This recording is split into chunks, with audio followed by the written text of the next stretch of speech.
Good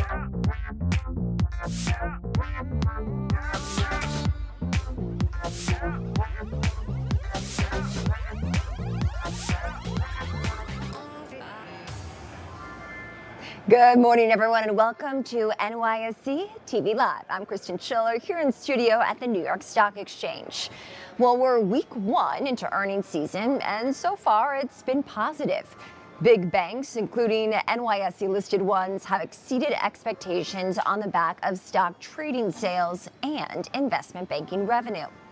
Well, Morgan Stanley was the latest to top estimates yesterday after Goldman Sachs, Bank of America, and Citi beat expectations on Tuesday. So far, the S&P 500 is up in October, and historical patterns show that during election years, a higher September typically leads to a gain in October for stocks. Well, the S&P 500 finished last month with a 2% increase and is about 1% higher for the month of October. Well, as we continue to cover what matters for you and your money, let's take a look at what's on tap during today's show. First up, September retail sales coming in better than expected earlier this morning, a 0.4% gain. RSM Chief Economist Joe Brusuelas is going to join me momentarily to explain what it means heading into the holidays. Plus, early-stage venture capital firm FirstMark is going to celebrate the opening bell. And as interest rates move lower, we'll gauge its outlook for startups from Discord to JustWorks to Data IQ, which are all in its investment portfolio. Now, speaking of investments, yesterday I sat down with the founder of the global investment firm Target Global. Shmuel Shalitz shared where he sees opportunity, including in Israel now. And we'll play that interview for you. But first, let's turn to the latest data impacting you and your money. Joining me is RSM Chief Economist Joe Brusuelas in studio. Joe, it's great to have you, especially on a busy data day like this morning. Good morning. All right, let's start with the retail sales in September. Better than expected, August unrevised. What's your takeaway? So we've got an American consumer that's in an incredibly good place right now. Consumption's absolutely rock solid. So you mentioned 0.4 and 0.7 on the control group, right? Now, if you take that out to a 3-month average annualized pace, it's up 6.4%. But wait, it gets better because inflation has been falling. You have to go in and inflation adjust those numbers. It's much stronger. It's 0.5% on the top line. When I go ahead and adjust for inflation, that's 5.2%. That 3-month average annualized pace, especially for the control group, right? 7.5%. So what that means is, as we head into this absolutely critical holiday spending season, the consumer now is sitting where the unemployment rate's at 4%. Wages have been moving higher. It's above inflation for the past 18 months. So we're ready to, I think, to accelerate. You know, I saw the National Retail Federation said they expect U.S. consumer to almost spend $1 trillion this holiday season, $1 trillion. So that the doom and gloom crew out there that keep saying it's the end of the world, I got to tell you, Kristen, it's not. We're doing very well as we pivot towards a strong close to 2024. And we've seen some solid growth, obviously, in the third quarter, 3%. It sounds like, Joe, based on your models, that we'll see continued growth here into the end of the year. For those people who would say, oh, it is doom and gloom, consumer debt is extremely high as interest rates are still elevated, how would you respond to them in terms of numbers that would support that the consumer really is strong, even beyond today's figures? Consumer debt's high compared to what? As a percentage of what? It's not. We're just getting back to 2019 levels. The consumers, you know, because of the great financial crisis, along with the corporate sector, engage in a 7-year period of deleveraging. That's simply not a problem right now. There's plenty of liquidity out there. The unemployment rate is 4%. We're at full employment, right? And so when you take a look at that, well, there's two sides to every trade, right? Somebody's got to be on one, somebody's on the other. So somebody's out there thinking, well, we're overextended. I got to tell you, I just don't see it. The fundamental strength of the American consumer comes from that labor market. That labor market is strong. We're still short people in this economy, I'm telling you. It's one of these things that's going to be a period of adjustment to lots of people who understood what the economy looked like prior to the pandemic. within 5 years, we're going to be short 6 million workers in my estimation. This is just tight labor market. Wages going up is just going to be part of the American economic narrative for the foreseeable future. Joe, you joined me 2 weeks ago, and since then we've seen devastating storms really take hold across the southern part of the country and up the East Coast as well. Hurricane Milton being the latest one that we've covered on the show, and of course the aftermath of that. How do you expect that to impact the economy and show up in some of the data? Okay, so you're going to see a modest impact on GDP. You mentioned GDP in the third quarter. Atlanta Fed's going to update their GDP Now model in probably just about 60 minutes. It's probably going to be closer to 3.4% for the third quarter. But you'll see a modest drag in the fourth quarter. Remember, we're talking about economic activity here. So what it takes away in the first part of the fourth quarter, it'll give back either December 2024 or it'll spill over into the first quarter of next year. So I'm not really that concerned. Where you will see the distortions though, you saw it in this morning's jobless claims, right? Now it came in at 241, which was better than the 259 I think everybody expected, but it's still above the 231,000. That was a 13-week moving average, which is our benchmark that we look at just prior to Hurricanes Helene and Milton. You're going to continue to see distorted data for the next number of weeks. Okay, now here's the big thing. When we all reconvene on Friday, November 1st for that October jobs report, it's highly likely that the 33,000 workers who went on strike at Boeing will show up as not on the job in the BLS employment report. We think at least 100 to 150,000 will show up as not working due to both Helene and Milton. Therefore, we're likely either to have a flat or a big fat negative number on that first Friday of November. Now, normally we really wouldn't talk so much about this, but let's be honest, the following Tuesday is the national election. So people are really going to jump on that number. And what we're talking to our clients about is, hey, this is just a weather-induced deviation from the trend.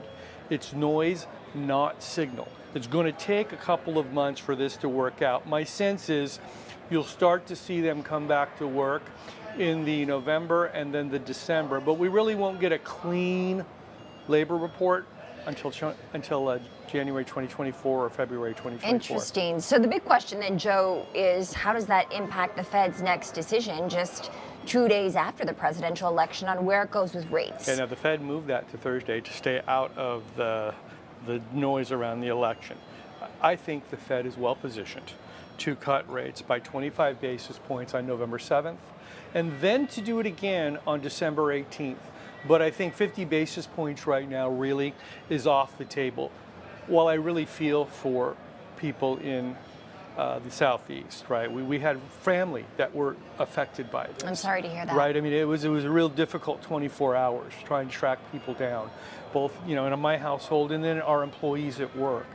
It's not going to cause enough of a dislocation in the American economy anywhere near, say, what Hurricane Katrina did in 2005. The Fed will just look past the volatility like it does when we get price spikes in oil markets. They know that it goes up, it comes back down. And economists, we love to talk about broken window fallacy. Just because a window gets broken and it needs to be replaced does not mean that's growth, that's a loss of sunk cost. Somebody has to pay for that, right? So it's just more vol in terms of overall economic activity. But I want to just reiterate, those job numbers, they will be distorted for some time. Yeah. And do you think that message is out there in the markets that investors, people following what happens down here on the trading floor and of course watching our show are prepared for that? Okay, so our viewers who are watching NYSE TV, they know this. The public, however, people who run small and sometimes medium-sized businesses, they don't know. They're not informed about this. So you're going to begin to hear this. It won't just be economists like myself, it'll be my colleagues over at Goldman Sachs and at Citi and JP Morgan and Morgan Stanley that will begin talking about this in earnest next week. And you'll begin to hear this more. And what's important is that we don't overinterpret what's going to be likely a negative number on that report on that first Friday of the month. Again, that will be noise, not signal. Interesting. And Joe, we are awaiting remarks in the boardroom, so we can continue our conversation here. It's so good to get your insight as always, especially as we navigate the stock market together, but we will need to eventually get to the boardroom. I'm just curious in terms of crystallizing what this jobs report will mean. You think the bulk of the distortion will come from the Boeing strike? The Boeing strike and Hurricanes Helene and Milton that are going to be causing a deviation from the underlying trend on the top line. Okay, good. So we know that the boardroom remarks are underway. We'll be tossing to that shortly here. I'm just curious, Joe, in terms of what else is on your radar. We've talked about the recent impacts, jobless claims, and you'll be able to join me after the opening bell as well to talk more about what this means for business investment. I'd love to get your take as an economist as to how businesses should be operating and planning in this environment. No problem. We can definitely talk about that on the other side. You know what I'm looking at right now this morning, because we're about to get the policy decision from the European Central Bank. Well, the American economy is booming. In Europe, it's stagnating. Right now, I see a European economy that's just not good. I see a Canadian economy that's sluggish and a UK economy that needs a boost. We're going to get that rate cut. Joe, thank you so much. And we are going to take those remarks now from executives in the boardroom. Let's take a listen. New York Stock Exchange has been a wonderful partner to us. Being able to spend time with you here today is so important. Being able to watch that video, I want that guy to narrate my life. Or at least I can sit there and just listen to that voice all day. But you know, what we hear is this is a center for commerce in the world. And New York is a center for commerce. You know, this is really a global center for capitalism. And it's so important to be here. And we're going to fill this room. We're going to get kidnapped in a little bit. But then after that, we'll be able to go back out.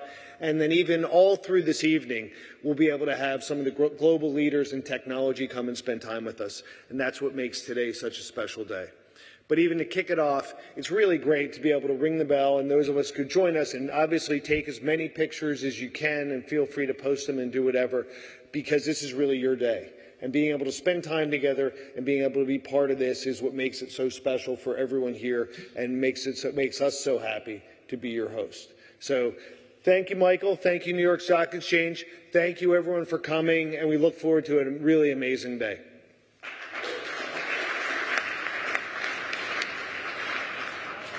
All right, of course, hearing there from FirstMark executive remarks in the boardroom, and this VC has invested in some of the biggest names out there like Airbnb, Pinterest, and Shopify. So coming up after the short break, I'll be joined by my colleague Trinity Chavez to talk more about the latest trends that we are seeing in the retail space after that retail sales data this morning. Stay with us. So Peter, now tell me, what service does Spire provide, and what is your ultimate mission in space? Spire was founded 12, 13 years ago with a mission to leverage data from space to improve life on Earth.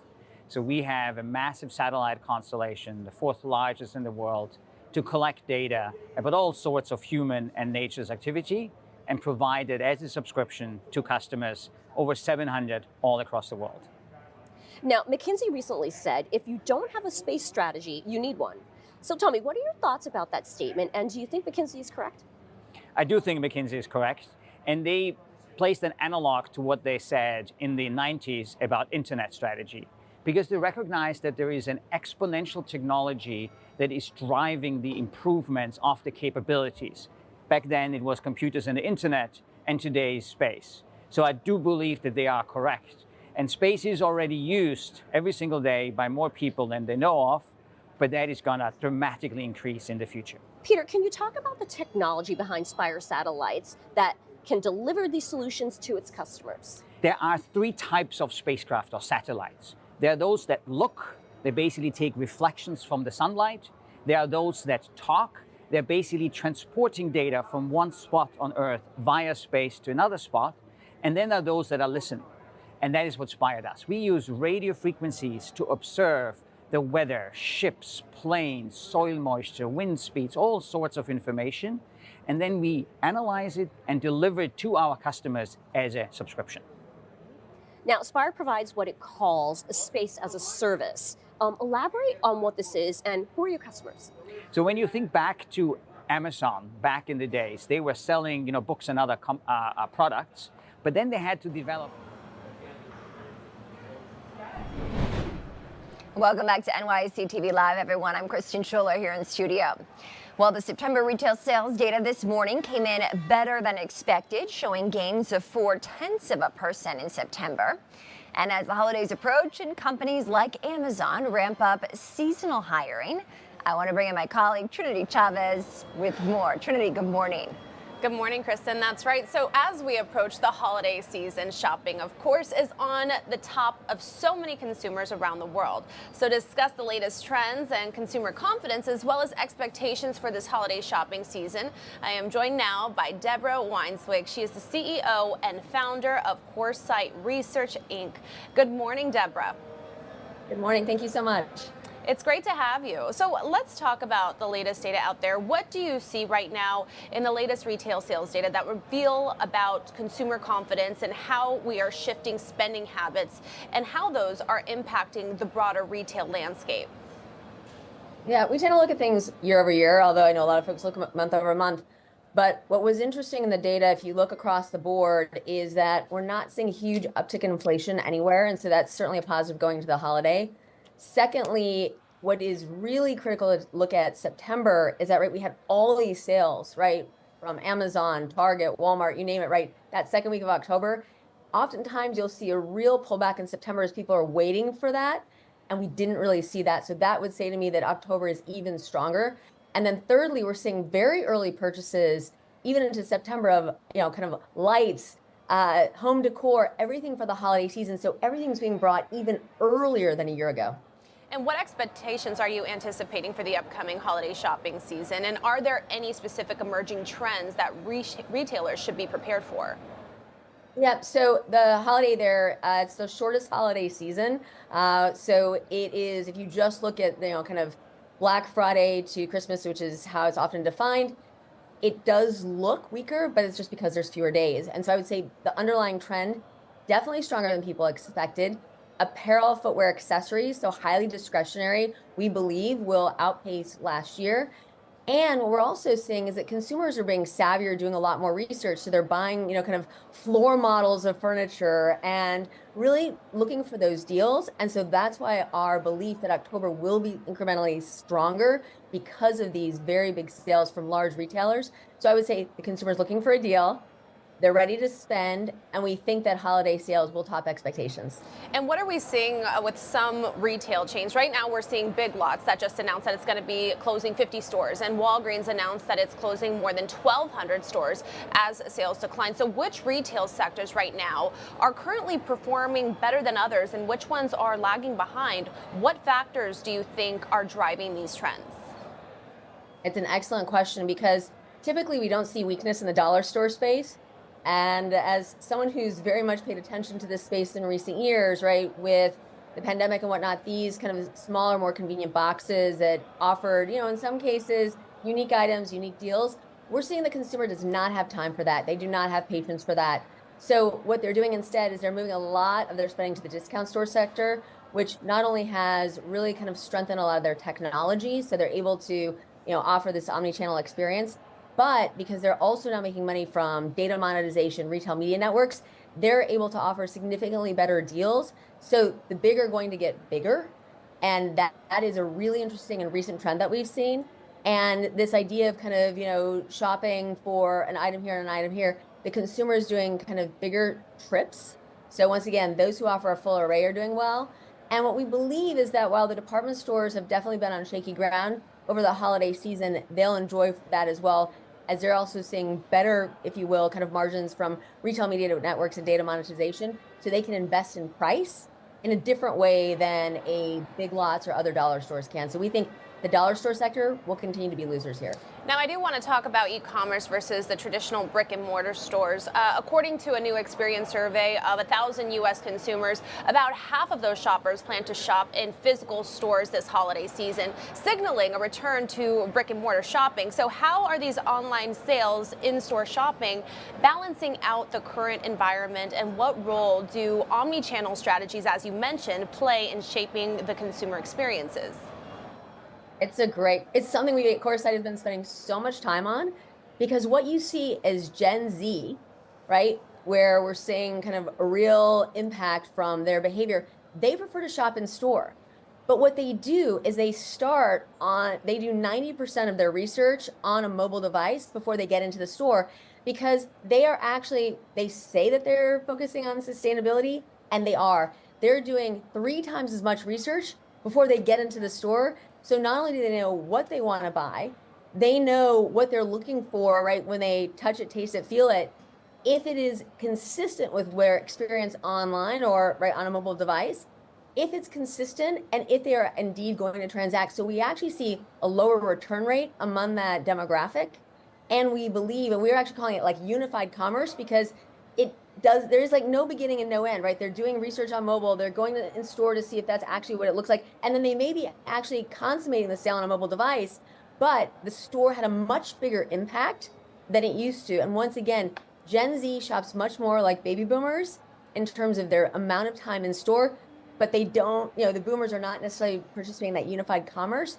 So Gen Z is taking shopping to a whole new level, much more research, much fewer returns, and honestly, much more profitable for retailers. Yeah, wow. A lot of key points you make right there, Deborah. Thank you so much for joining us on the show this morning.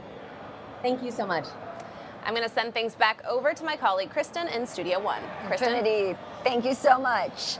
Well, stay with us, everyone, because up next we'll hear from the chair of the Cocoa Merchants Association of America. As we approach Halloween and the holidays, speaking of retail, we'll hear about chocolate prices and a big event the group has in store tonight. But first, a short break. Elastic is an AI-powered search company. So Elastic sits at a very interesting point in the market right now. We sit at kind of the nexus of cybersecurity, data, and artificial intelligence. Cybersecurity has really morphed into a data problem. So now we're a leading provider of threat analytics and cybersecurity. And then in addition to that, everything that's happening right now with generative AI requires a search platform to be able to feed the generative AI model. So we're doing a lot with artificial intelligence. Tell me how the integration of AI into your business model has really shifted your priorities. We've recently announced an AI integration capability with our cybersecurity platform that you can put in your unique capabilities in your enterprise or in your agency to identify new threats that are coming in and prioritize threats based on your unique environment. What would you say sets you apart from your competitors? The way that Elastic works, we have this capability called data mesh or cross-cluster search, which allows you to embed small Elastic clusters in all of these different environments, whether it's in multiple clouds or on-prem, and just bring back the results that are relevant to a centralized location. Because of our open source roots, everything is open standard. So it integrates, our technology integrates very well with our existing government environments, and we can run it at a very large scale. How is Elastic navigating through today's cybersecurity challenges in today's economic landscape? Elastic allows you to search this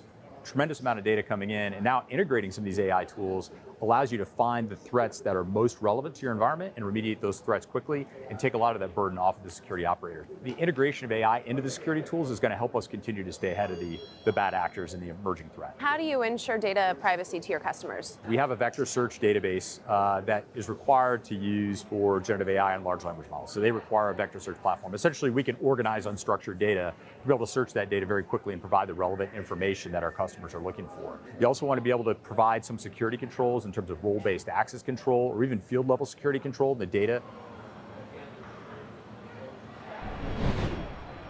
Welcome back to NYSC TV Live, everyone. I'm Kristen Scholler. Well, the Cocoa Merchants Association of America is a community that engages with each step of the cocoa supply chain.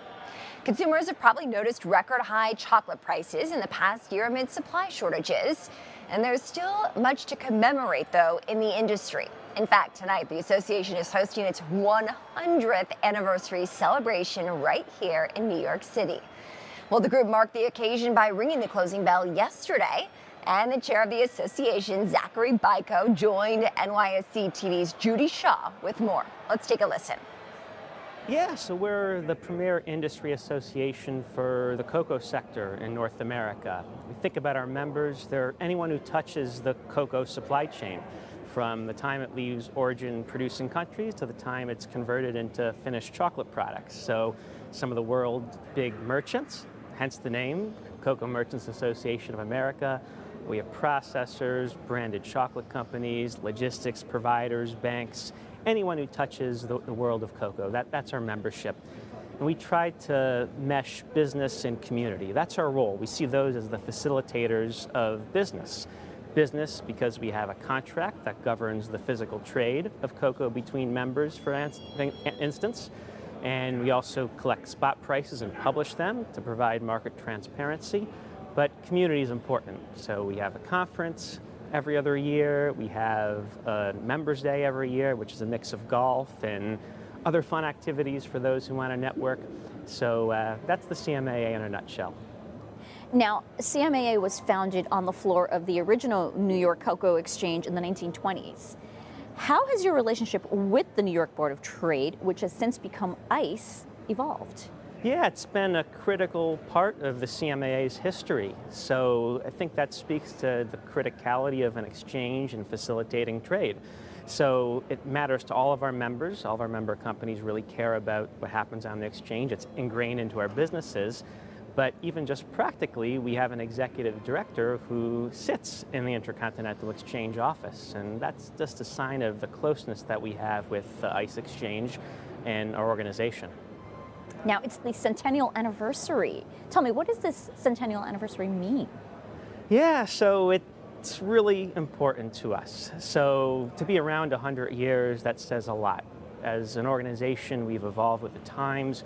We've made sure that we've provided benefits to members that have made them stick around and strengthen the association with time. So that's really exciting for us. But we step back and we think about tomorrow night, and that's when our official gala party is. And there'll be folks who are in the industry today who are new. There'll be folks who've been in the industry for 40 years or 50 years there. And we'll have retirees there. So we have over 50 years of history sitting in the room tomorrow night. And that just speaks to me that it's about the people and the community. So we're celebrating that. We're celebrating the history that we built together, and we're celebrating each other. And Zach, finally, tell me, what challenges does the cocoa market face moving forward? Yeah, it's a great question. So cocoa has been in the news this past year with record prices and a supply shortage. And that's something that's touched all of our members. So I talked about the different kind of companies that are part of the association. And if you're a logistics provider, there's less cocoa to move. If you're a merchant, there's less cocoa to trade with crazy valuations.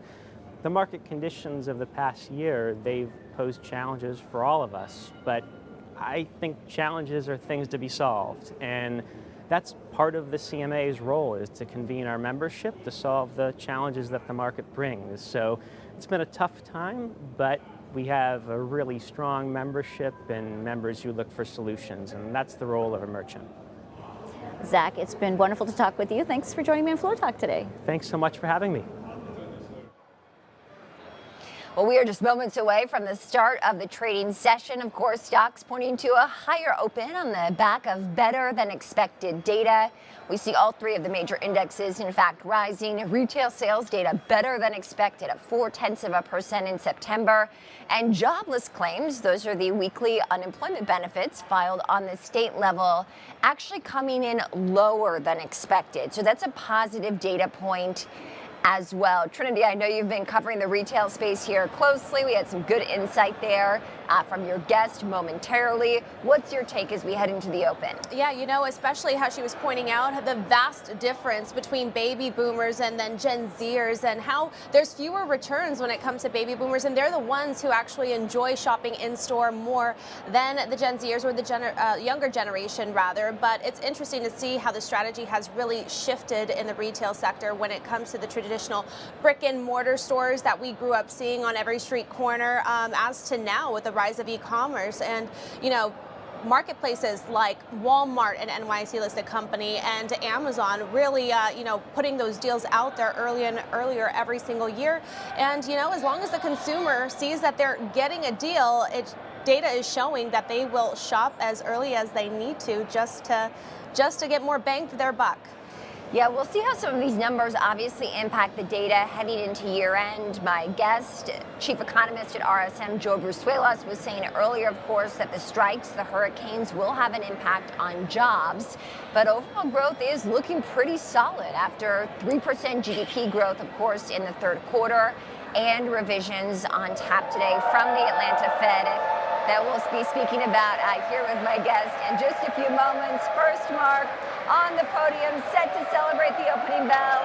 Let's take a listen as FirstMark Capital, an early stage VC, rings the opening bell.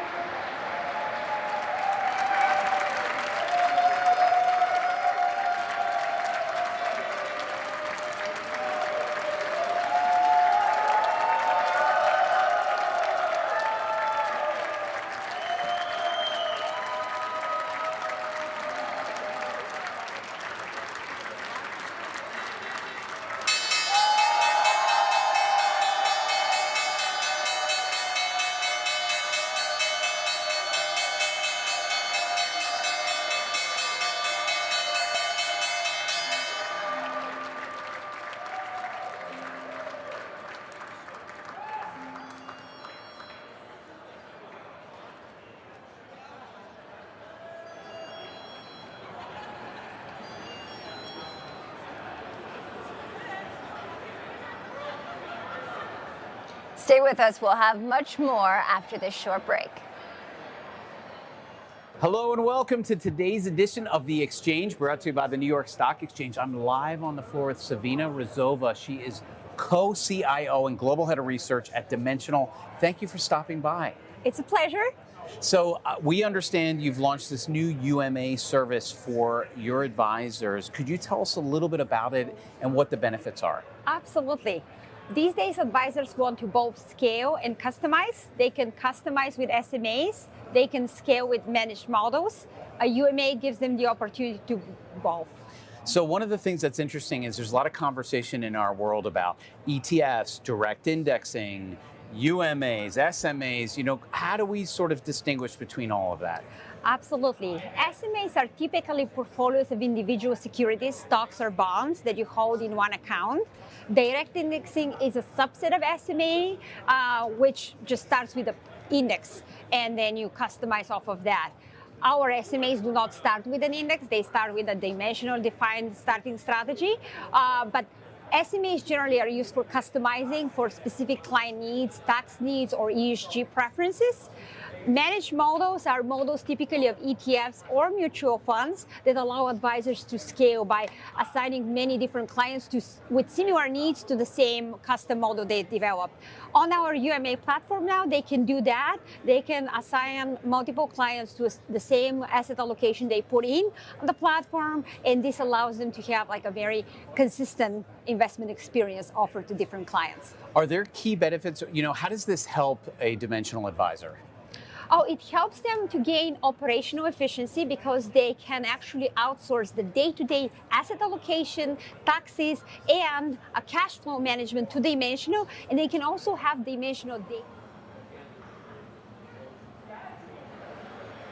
All right, we are officially open for trade. You are seeing members there of FirstMark Capital, an early stage VC firm that's invested in some of the now biggest companies out there like Shopify, Airbnb, Dataiku. Dataiku not yet public, but perhaps down the road. Of course, making their way to the trading floor.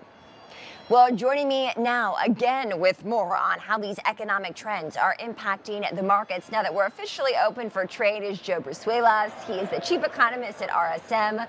Joe, great to have you rejoin me here. And we see stocks opening up strong on the back of this data. We also got a key rate decision earlier today from the European Central Bank. What does that mean? So what it means is that the U.S. economy is moving along at a very good pace right now. We had, before the data, we had growth tracking at 3% in our own model. The Atlanta Fed was at 3.3%. So I think what you're going to see here is it's a really nice tailwind into the final quarter of the year. And we can already see the banking sector's first look at corporate earnings looks pretty robust. Now over in Europe, it's a very different matter. The economy is stagnating. The German economy is really in trouble here. So the European Central Bank, in my estimation, really has to hit the accelerator on cutting rates. The ECB has fallen behind the curve on the Fed, and they're the ones that really need the help. As a matter of fact, I think that the ultimate policy destination in Euroland will be below where the terminal rate of the Fed is. Therefore, that strong dollar, risk off when it comes to the euro, right? There's a real trading direction here, I think, setting up for the next couple of years. But that just gives you a good sense of where the two most important economies in the world are right now. Interesting, and I want to get your take too on how businesses should be navigating this environment. We talked a bit about that before the opening bell, but with stock prices right near record highs, strong gains today, globally, the landscape that you laid out there, how should businesses be planning and moving ahead? So you know what, we can look at those job numbers, those retail numbers, and think, okay, so in the third quarter of the year, average hours worked was flat. Yet we added 140,000 jobs a month, and it looks like we're going to be growing somewhere between 3.2 and 3.5% in the current quarter. You know what that means?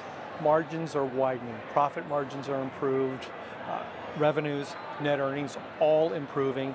So this is really important. It means that prosperity is beginning to broaden out, not just amongst the American household, who clearly is spending money that they have, but also you're going to see those public firms really begin to see improved valuations on their equity shares. It's just not going to be the Magnificent Seven.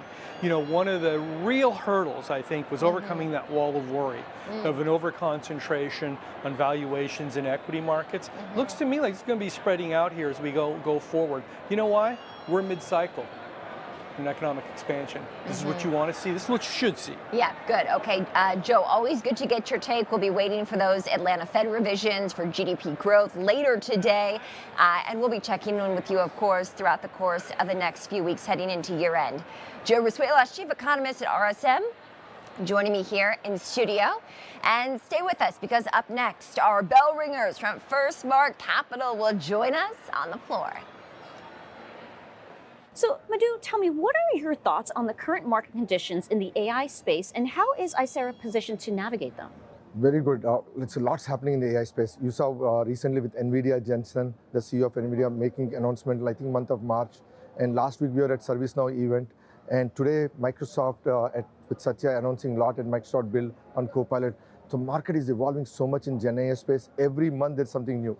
And what at Icera we really position is we are the ChatGPT and AI search for enterprise. So the new thing right now, this 2024, is all about AI referring to enterprise, right? How enterprises can use ChatGPT and AI search to do it in a secure way, without data leakage, without data being lost, and doing in enterprise data that's behind the firewalls. That's the biggest trend that's happening right now in the AI space. And what growth have you seen over the last year? See, for Icera, we've been very fortunate and we're lucky. So it's thanks to all the customers, partners, and employees. We've been growing more than 100% in last 12 months. We have added so many new customers. We are landing multiple large deals. So we are very fortunate to get customers that starting from companies like Cisco, Workday, Gap. We have customers like Gilead, Amgen. So we get so many new customers adding every year, every quarter. The growth has been fantastic. Now, GPU usage is skyrocketing, leading to more and more energy use every year. How has Icera helped combat these issues? So what Icera has done is we have done a very interesting architecture. We call this one agentic inference architecture. It's a hierarchical agentic architecture in the sense the way in which we do it is we separated the foundation models, domain-specific LLMs, and task models. Our secret sauce is in the domain-specific LLMs in our hierarchical agentic architecture. By doing that, what happens is for every training and in inferencing, we don't need to always go use that much compute and NVIDIA. Welcome back to NYC TV Live. I'm Trinity Chavez, and we are live here on the trading floor of the New York Stock Exchange, where we're celebrating FirstMark, a major player in New York's venture scene. They help startups thrive by connecting them with the right talent and resources. One standout company in their portfolio is Crisp, tackling the global food waste crisis by delivering actionable retail data from over 40 sources, giving brands visibility into inventory and sales. Now to talk more about this, I am joined by Heitzmann. He is the co-founder of FirstMark. Great. It's great to have you, Rick. You just rang the opening bell. Oh, it's an amazing time, an amazing experience being in the center of commerce and being able to participate with so many of our co-founders and ushering in our 2024 CEO Summit. And why don't we talk about your partnership with Ari and why you chose Crisp to partner with them? Well, first of all, we chose Ari, and Ari is a great serial entrepreneur here in New York. New York's one of the best venture capital ecosystems in the world, and then we were able to have Ari pull together what he thought was an enormous problem in Crisp, tackling the food waste system and building a tremendous data network to fundamentally change the way that food is bought and sold and transferred around the world. Now, your company was founded in 2008 with your colleague Amish Jani. So talk to me about how your portfolio has really grown since its inception to over 100 portfolio companies, many of them unicorns. Talk to me about the strategy behind this growth. It's really a New York story. And we chose to base our company here in New York and build with some of the greatest entrepreneurs, both here in New York and people who want access to this ecosystem. So we've grown up with this New York ecosystem, approaching 20 years and 2 decades of serving entrepreneurs from all over the world. And you're choosing the New York Stock Exchange to host your event here. It's actually underway now, the CEO Summit. Why was it important that you chose this iconic institution to host this annual event? It's so iconic. It's really the global center of commerce. And many of our founders, some of which are just starting out, really want to be here, ring the bell themselves that day. So it's so inspirational for people who appreciate the history, as well as so many people that were on the podium today came up to me, we hugged and said, I can't wait for you to join me up here when I ring the bell. So that's the kind of thing that's so touching and even gives me goosebumps talking about it now. And you've been here many times. I'm sure you'll be back soon enough. It was great speaking with you, Rick. So thank you very much. This was great. Thank you so much. Now we're going to take a look at all the live coverage on the floor, and we'll be right back.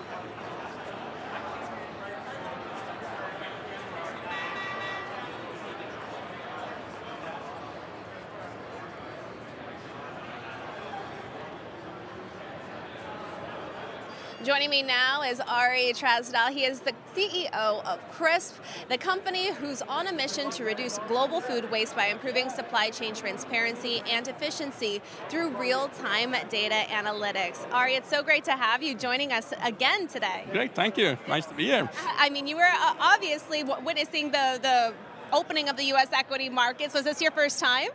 One time before, and it's always so incredible to be here to feel all of this energy, and particularly to be here today together with a lot of other entrepreneurs. It's a long, hard journey to build companies, but just to come here and experience this is incredible. And we spoke earlier this year about Crisp, but why don't we remind our viewers how it started back in 2016, the inception of it, and your motivation behind starting this innovative company? Yes, after selling the last company, I took the family on this long trip around the world, and that's where we discovered a lot of food waste in some areas. We saw food rotting in the field in some countries, and in other countries we saw kids the same age as my kids that desperately needed the food. And then we studied up on this problem, and about 1/3 of all the food that's made in the world is actually lost in the supply chain. And we looked at the challenges, and it was a lot around data and collaboration around data. How can a large supply chain, including retailers, distributors, and all the manufacturers, how can they collaborate better around data to drive more revenue, to reduce their cost, and also to reduce their waste? And Ari, you have experienced significant growth in the last few years since starting your company in 2016 through key partnerships and relationships, not only with retailers and manufacturers, but also through key strategic partnerships like First Trade today. Tell me about why it was important for you to work with FirstMark, and why was this the right partnership? Yes, so Rick was from FirstMark was the main investor in the last company we built together here as well. So when I started, Chris was just one phone call to Rick. But they truly help like all the way from the beginning. Like when you build and trying to change something, you end up having great quarters and bad quarters and incredible things that go well and things that don't go well. But he is always leaning in and being incredibly supportive to the company. They're also opening up their network, which is incredible for us because that's how we get customers, that's how we get employees into the company. So that's the reason we partnered up with FirstMark, and the journey has really been amazing since I saw you last. So It's not always about the destination, but about the journey that makes things so special. Thank you so much, Ari, for joining me today. Great, thank you. Good to see you again. It's a pleasure talking to you. Now, coming up next, Kristen had the opportunity to sit down with Shmuel Shafitz, founder of Target Global. Here's what they discussed. We'll find out about that in just a few moments right after this video. So Target invests in Europe, Middle East, Africa. So Israel is a big part of our investment thesis. We do early stage, mid stage investments around technology broadly defined, so software, mobility, logistics, healthcare, consumer, and fintech.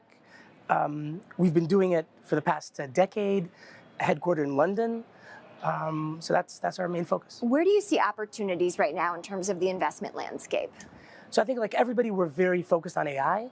I think it's an unbelievable revolution that we're seeing right now, generative AI, but very different than other things that we've seen, than cloud, than the internet before. I think it's less clear how it's going to play out in the venture world. It's very easy to overestimate the short-term innovation and underestimate long-term impact of things like AI. And I think that we as a firm are trying to figure out where can we fit in, both with our existing portfolio, so helping people put AI into what they do and get efficiencies. And we've had companies such as TravelPerk, which is a travel management company, change its entire DNA through leveraging generative AI, but also how do we invest directly into the ecosystem, and that's I think a bit harder. I want to talk more about the opportunities that you see in Israel. You mentioned that there is a focus there in terms of your investments. What is the innovation that you are focused on? So Israel's obviously gone through a tremendously difficult time, right? We've gone through a war of over a year now in several fronts. Before that, we went through some internal problems, political problems with the protests, and after 2 years, I think it's actually pretty clear that Israel has sustained competitive advantage in the world of technology. We're seeing sectors like cyber, we're seeing places like gaming, we're seeing sectors like, and we're seeing it, by the way, around AI, companies like NVIDIA and Microsoft and Google and Facebook and a bunch of startups and people like Ilyas Askachever making Israel a big part of their push towards generative AI. So we're seeing that Israel has sustained competitive advantage. And that's amazing to see, particularly in a time like this. And I think that's going to continue because I think it is a virtuous cycle. And in Israel, we're very focused on going to second, third-time founders and helping them find even bigger plays to go for. So I think we want to be part of building this next generation of Israeli companies. We're not $10 billion companies like the last generation, like a Monday or a Wix, but to find the first $100 billion Israeli company. So it's interesting, Shmuel, what I hear you saying here is that founders with experience who have done the building process before certainly are founders that seem attractive to you in terms of ones that you might want to partner with. Is that the case? For sure. I mean, I think the best example is Wiz and Asaf Rappaport, who's an experienced founder, unfortunately not in our portfolio, but an experienced founder who went and for his second time went to build something big from the start. And he's building something tremendous, right? A category, what could be a category-defining company. And I think we're seeing more and more of those in Israel as the ecosystem matures, and that's something that we used to see only here. And we're also seeing management teams that can carry companies longer. They're not selling out, they're not going public early, they're building real businesses, and they want to build generational companies. And that's actually new from the last few years in Israel, and I think it's going to continue. even though we are obviously watching the war happening in the Middle East, as you referenced earlier, and we've seen the impact on oil prices when it comes to a market's perspective. The stock market behind us here is still right near records, at least the S&P 500. How do these market conditions impact your decision and advice to these companies on when to actually tap the capital markets? So I think it's very hard to time the market. Probably impossible to time the market. I think one of our main learnings from 2020, 2021 is that you have to be ready for the market and not try to time. So we're telling companies we're mature to start behaving like public companies without going public, try to put the process in place and to find the right moment to go public when the market is ready. I think potentially the market is not ready yet for those $5-10 billion valuations to come in at scale. And that's fine. The market's very focused right now on big tech. But that will trickle down. And I think when it will, companies who are ready and are already working the right way, have the right internal structure, have the right processes, they'll benefit just greatly from reopening market. And with the Fed now on a path to cut rates, the central bank here in America, do you think that will speed up the timeline? What do you see as the timeline for some of these companies tapping the capital markets? So I'm a VC, I'm a very poor macroeconomist. I'm not sure I even understand how it works. I think it definitely helps the mood.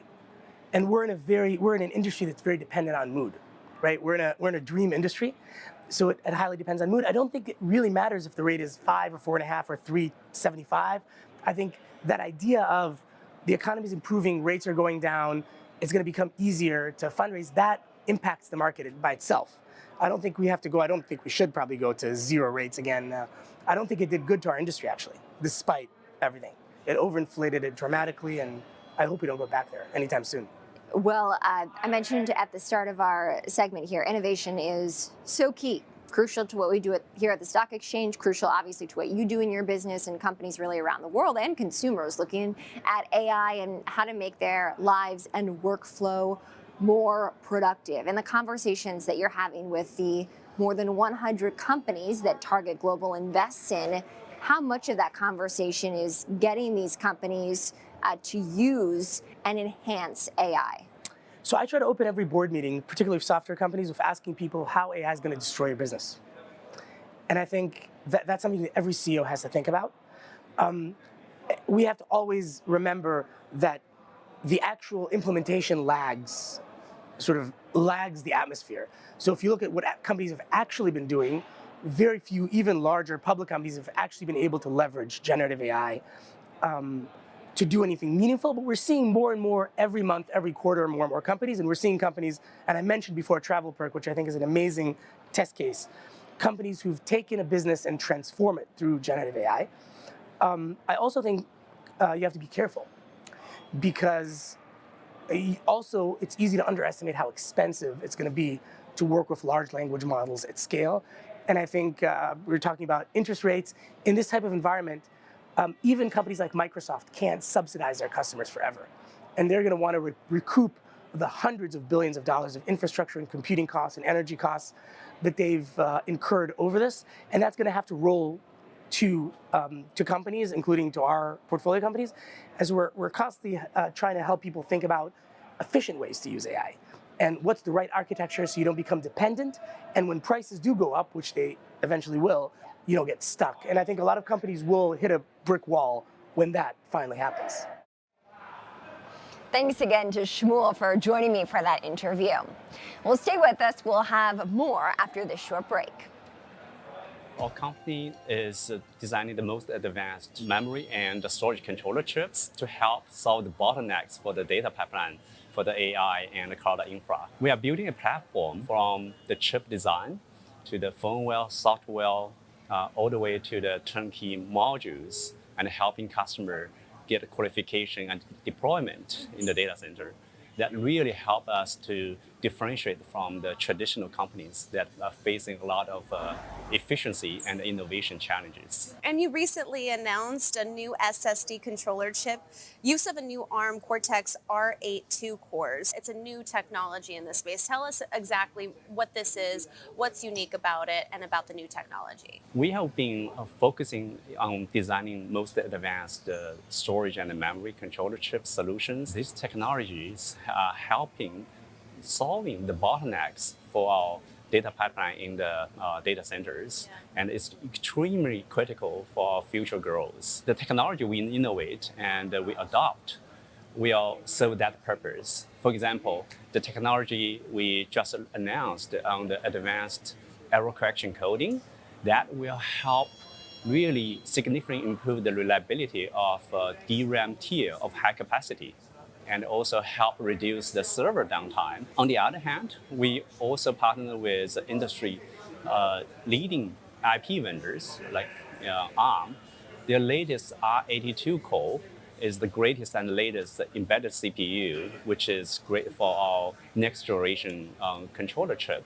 And it has super great performance, power consumption, and a variety of new features.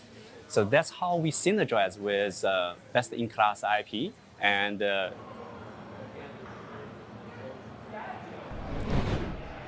welcome back. Our next segment takes us to the unexpected convergence of space, artificial intelligence, climate change, and cocoa. Yes, the cocoa bean. Well, beginning in January, the European Union will require companies selling cocoa and other commodities to prove that the goods were not grown on land deforested after 2020. So how does a responsible company know exactly where to grow their beans? Recently, Trini Chavez spoke with the Space Intelligence's Ed Mitchard to talk just that. So Space Intelligence is providing the mapping data that underpins this ICE commodity tracking service. So we're particularly focused on coffee and cocoa at the moment. So ICE runs the futures market that trades the majority of the world's cocoa and coffee, I believe. But this new regulation in the EU, which I think is a fantastic thing, is trying to stop any cocoa or coffee coming into the EU that has deforestation associated with it. But you can only check that using satellite-based maps. We're not going to have individual people going to every single farm to check. And even if we could, we don't have time machines. We can't look back to 2020 when things needed to have been already productive as cocoa or coffee to be allowed into the EU. So we provide really high integrity maps that can be trusted and can power this process, this service, to add integrity to the coffee and cocoa markets. There are free and open satellite-based maps of forest cover. They don't do a good job in this situation because they're effectively maps of where trees are. And cocoa and coffee both grow on trees. So to find where an active farm was in 2020 compared to natural forest, you need to be able to use the full information and AI that's available to look at these satellite data sets to differentiate between cocoa and coffee plantations and natural forest. Ed, can you talk to me about how this service supports stakeholders in the commodity supply chain, such as producers and traders and the regulators even?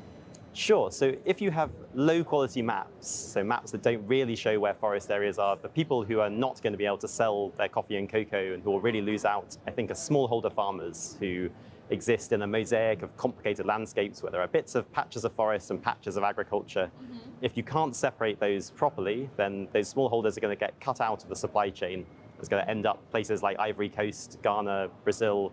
Poor small farmers that live near the poverty line are going to struggle to get high values for their cocoa or their coffee because of this mapping data. So it's really vital that the mapping data is trusted, or we're just going to get coffee and cocoa from very large farms that are far away from forest blocks and have much less biodiversity and social value.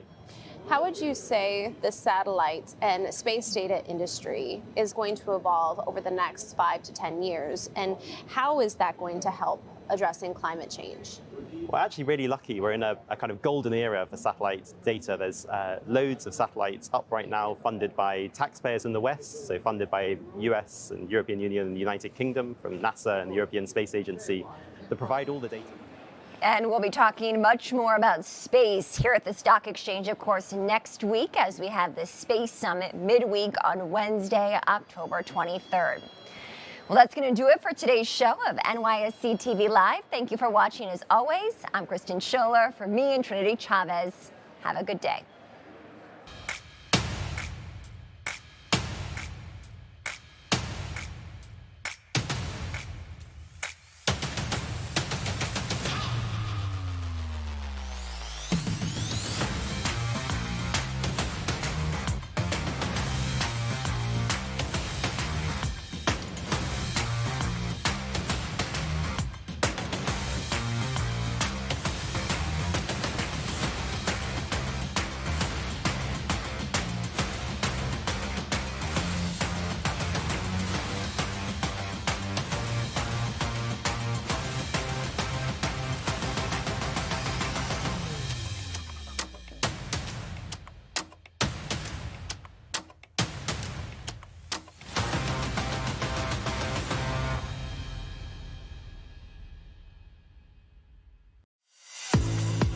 In life, I'm reminded that it's not about the destination, it is truly about the journey.